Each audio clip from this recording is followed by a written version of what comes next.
Queridos amigos y queridas amigas de Argamasilla de Alba, en primer lugar, dar las gracias a don Ángel Moreno y al Grupo de Manos Unidas por acordaros de mí e invitarme a participar en esta vigilia de la campaña.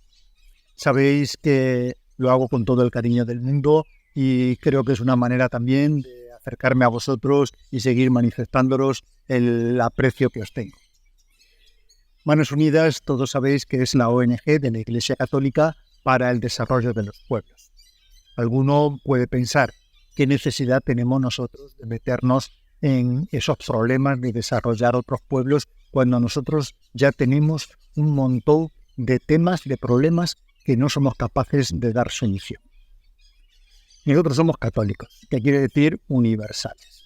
Creemos en un Dios que es Padre y Madre, en un Dios creador que nos ha creado a todos y que como buen padre su corazón no estará feliz hasta que no nos vea a todos unidos en las alegrías y en las tristezas.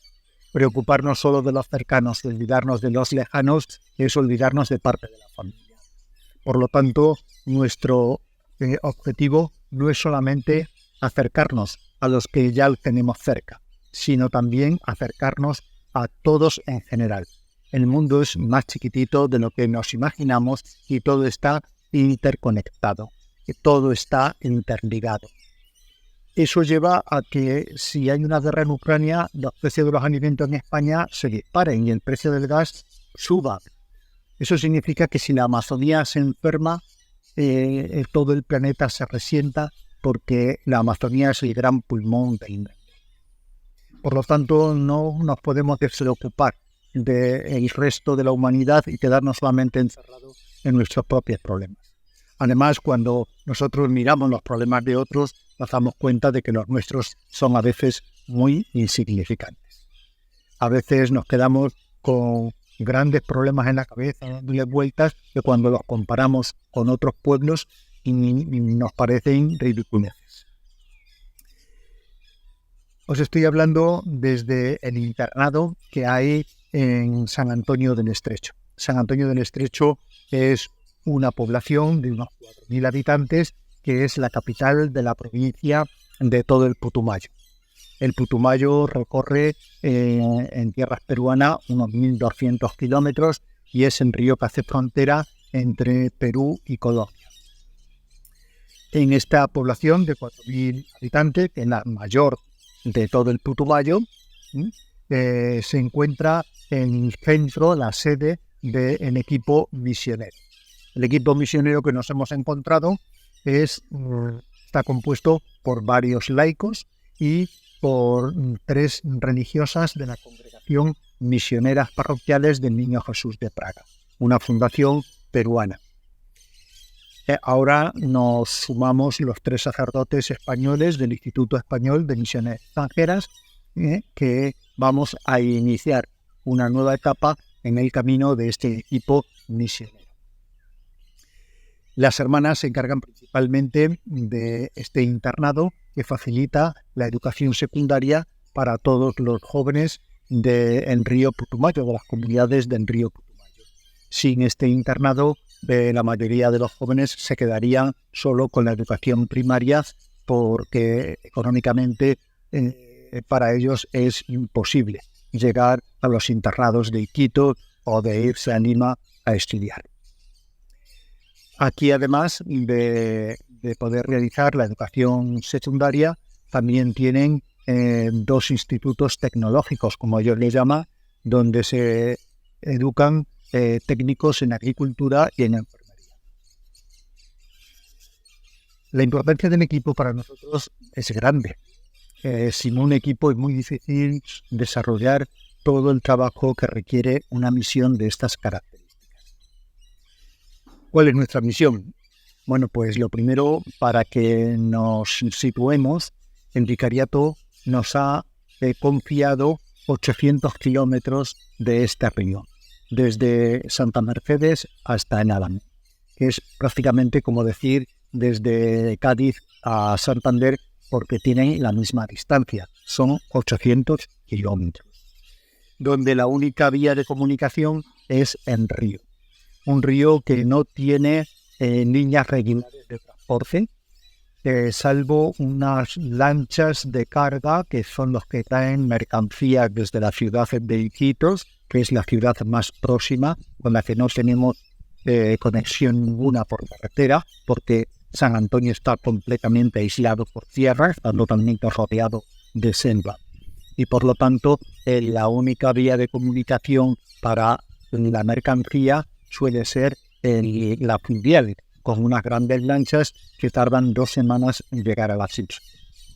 La otra vía de comunicación con la ciudad es la vía aérea, con las avionetas del ejército de un vuelo regular de la compañía Saeta. Son avionetas pequeñitas donde no pueden viajar más de 18 personas. También hay algo de carga, pero mucho menos que en las lanchas. Pues el río se convierte en esa gran vía de comunicación que une a todas las comunidades, tanto las peruanas como las colombianas. Por eso, en esos 800 kilómetros nos vamos a encontrar con unas 40 comunidades en la orilla peruana y otras tantas aproximadamente en la orilla colombiana. Nuestro objetivo principal es hacernos cercanos a todas esas comunidades. Crear cercanía es crear confianza, es posibilitar un acompañamiento donde ellos se abran y nosotros seamos capaces también de abrirnos a ellos. Hay una petición que me llama mucho la atención por parte de las comunidades que ya hemos visitado. Nos dicen: padre, queremos que se vengan ustedes a vivir unos cuantos días con nosotros para que sepan lo que es de verdad la vida en la selva, la vida en estas comunidades. Ya hemos hecho un primer viaje a través del río, visitando todas las comunidades que hay río abajo desde el estrecho. Tardamos un mes en recorrer esas comunidades y sí que nos dimos cuenta, aunque solamente estuvimos un día en cada una de esas comunidades, sí que nos dimos cuenta que la vida en la selva es muy dura, que es casi imposible vivir de una forma aislada, de una forma individualista en medio de la selva. Muchos de los trabajos que se realizan en estas comunidades se hacen gracias a lo que ellos llaman la minga, el trabajo comunal. Para construir una casa hay que empezar por talar árboles, hacer de esos árboles tablones, preparar el terreno, clavar lo que van a ser los postes que sostengan toda la casa, etcétera, etcétera. En un lugar además donde todos los años el río va a inundar las orillas y se mete hasta muy adentro en la tierra, con lo cual tienen que levantar las casas para que la inundación no les llegue al suelo. Todo eso, si no es uniendo las fuerzas, si no es por consenso, si no es por la unión de todos, es prácticamente imposible realizarlo. El mantener el terreno donde está asentada la comunidad y limpio de vegetación donde se puedan esconder serpientes o incluso tigres, que se ha dado el caso, es un trabajo que tendría, cuando uno termina de limpiar por una punta, aquí la naturaleza es tan generosa que ya en la otra punta estaría la hierba altísima. Hay que ir de la mano de todo, de la mano de la comunidad, para periódicamente estar limpiando todo el terreno y que todo quede despejado y limpio. La gran tarea que tenemos es la del acompañamiento. ¿El acompañamiento qué significa?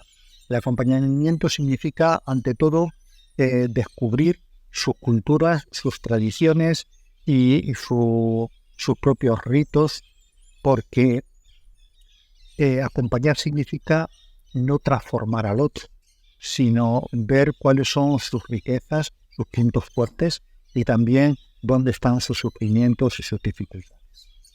Para eso hay que sentarse tranquilamente y escucharlos.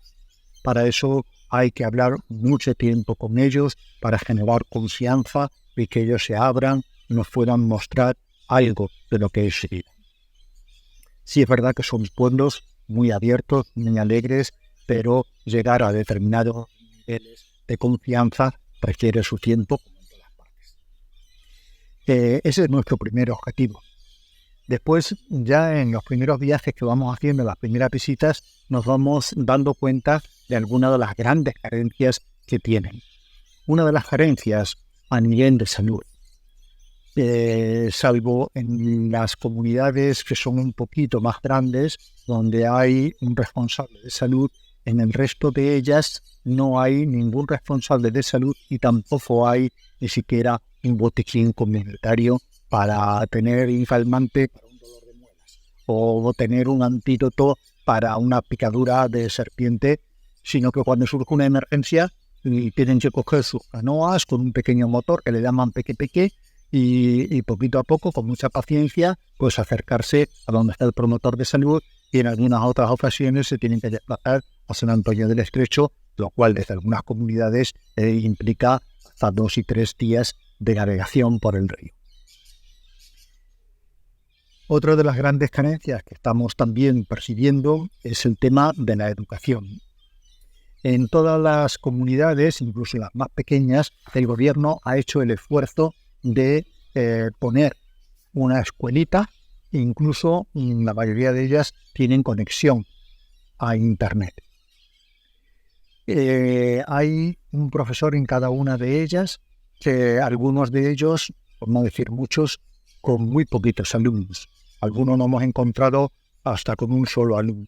Sin embargo, el gobierno los mantiene allí, les da su sueldo y les pide que trabajen con la misma ilusión como si estuvieran en un colegio de 500 alumnos. Pero ¿cuál es el resultado que vemos? Que después de terminar la primaria, los niños a duras penas saben leer y escribir. Eso les corta totalmente las posibilidades de hacer una secundaria al mismo nivel que el resto de los chicos que estudian aquí en San Antonio del Estrecho y, por supuesto, pensar en una universidad o pensar en unos estudios superiores le va a suponer un esfuerzo mucho más grande que a los demás alumnos que pueden estudiar en Quitos o en Dima. Esta parte del Putumayo no solamente está a la cola en el tema sanitario y en el tema de la educación. Por desgracia, estamos a la cabeza de la mala nutrición en el país. Se calcula que es un 27% de la población infantil la que está malnutrida. ¿Qué significa eso? Significa que los niños a edades muy cortas se les está cortando su desarrollo psíquico, su desarrollo como persona, debido a esa mala nutrición. ¿No hay alimentos en la selva? Sí hay alimentos en la selva. Muy difícil de conseguir. Hay que pescar, hay que sembrar la yuca, hay que procurar recolectar las frutas a su tiempo, hay que sembrar maíz, hay que procurar, si se puede, sembrar algo de arroz, y si no, todo lo demás hay que comprarlo. Hay costumbres y tradiciones, como es la de alimentar a los niños con masato, que es una bebida que se hace solo y exclusivamente con yuca, y eso al final no termina favoreciendo el crecimiento normal de esa criatura. Estos 3 grandes problemas que acabo de describir forman parte de las preocupaciones que el Papa expresa en la exhortación apostólica Querida Amazonía en forma de 4 sueños.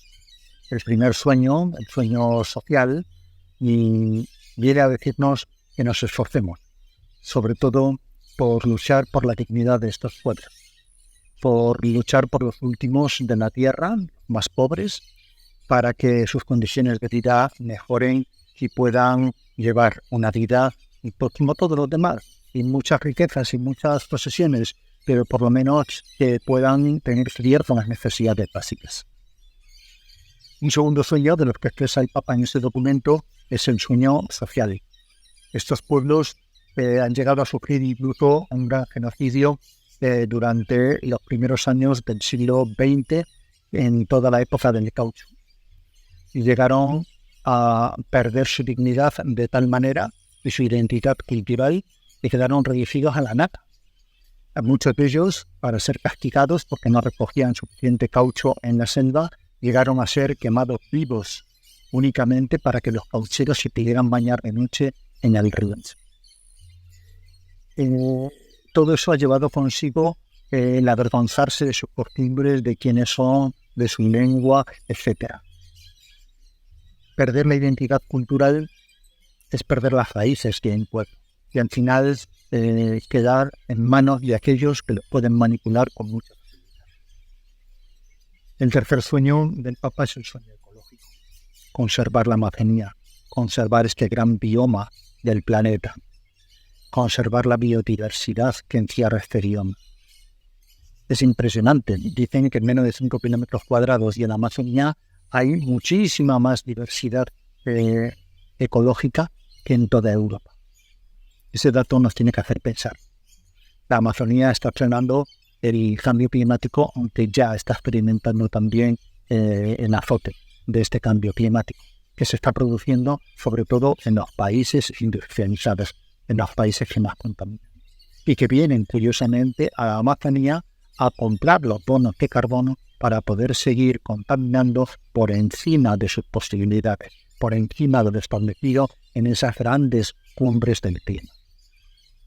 Y finalmente el Papa tiene un cuarto sueño, que aquí surja una iglesia con rostro amazónico, una iglesia que exprese el gran misterio de Dios con sus formas culturales, que exprese sus sentimientos como siempre lo han expresado de una manera ancestral, porque ahí se encierra una gran sabiduría. Dios lleva aquí trabajando desde la creación del mundo. La evangelización no empieza con nosotros. La evangelización empieza con ese Espíritu de Dios que todo lo crea y que todo lo acompaña. Y se va poco a poco encaminando la historia hacia ese gran encuentro con el Padre. Pues nuestra misión aquí es esa, intentar hacer que el mensaje de Cristo eche raíz, que el mensaje de Cristo sea un motor para que esos 3 sueños anteriores que ha señalado el Papa se vayan haciendo realidad en medio de este rinconcito de la selva amazónica. Un abrazo muy fuerte y que recordemos que al final de todo el Evangelio se resume en Mateo 25. Tuve hambre, me diste de comer, tuve sed y me diste de beber, estuve desnudo y me vestisteis, estuve en la cárcel y enferma y vinisteis a visitar. Ahí de verdad es donde jugamos en la credibilidad de nuestra fe. Que este momento de oración nos sirva a todos para mirar en nuestros corazones y acercarnos un poquito más a los cercanos y a los lejanos. Un abrazo para todos y que disfrutéis de esta vigilia.